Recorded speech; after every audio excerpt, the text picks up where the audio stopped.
আমরা বুঝি না। বিষ্ণু বলেছেন সবচেয়ে বড় চোর যে নামাজে চুরি করে। কিভাবে নামাজে চুরি করে? বিষ্ণু বললেন ইয়াসরিকু ফি রুকুইহি ওয়া সুজুদি, রুকু সিজদায় চুরি করে।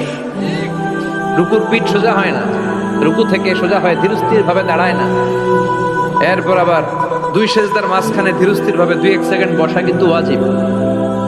মতলবের ভাইরা মনে থাকবে, একটা সিজদা দিয়ে একটু ধীরস্থির ভাবে বসবেন। এত তাড়া কিসের আপনার? এত ব্যস্ততা কেন? নো রাশিং ইন সালাহ, নামাজে কোনো তাড়াহুড়ো নাই। সাহাবারা নামাজে দাঁড়ালে ওনার পা থেকে তীর খুলে ফেলা হতো, ফিনকি দিয়ে রক্ত ছুটতো, টের পেত না।